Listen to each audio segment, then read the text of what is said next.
In summer 2021, we began asking readers to submit their most pressing business-related questions about Los Angeles and California. Then we put the questions to a vote, allowing readers to decide which question we would answer in story form. Our latest winner was submitted by Javier Barraza, an economics student at California State University, Los Angeles, who asked, why doesn't LA have a skyline by the water like New York, San Francisco and Seattle?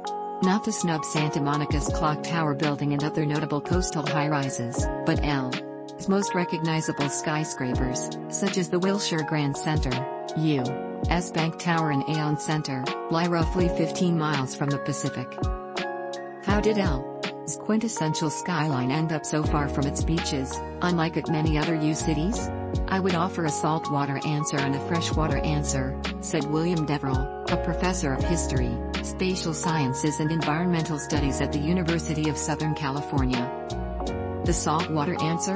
LA acted deepwater harbor in the years following its founding. Harbor commerce and harbor development can encourage cities to build right alongside whatever ocean they're up against, Deverell said.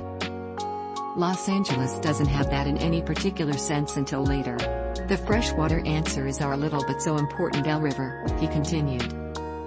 The El River is where indigenous people were settling up and against over millennia. When the Spanish colonial and ecclesiastical forces arrived in what is now the Los Angeles area, they sought out a freshwater source, as well as indigenous people. They're going to find them in the Los Angeles Basin, in and around the El River, Deverell said.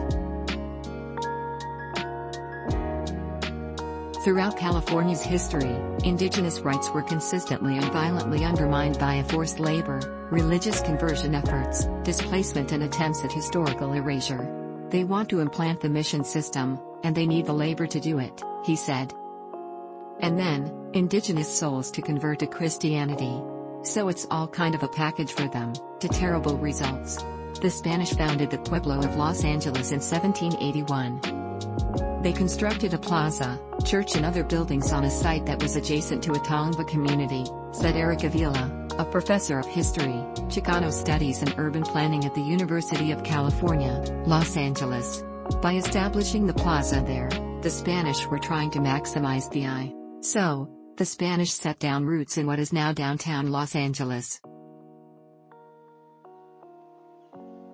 But then came the Mexican War of Independence, which resulted in Mexico gaining control of Los Angeles, and the Mexican-American War in the mid-1800s. The United States conquers Mexico and takes over its land, Avila said. In the second half of the 19th century, when Los Angeles became an American city, there was already a lively commercial center around the old Spanish pueblo.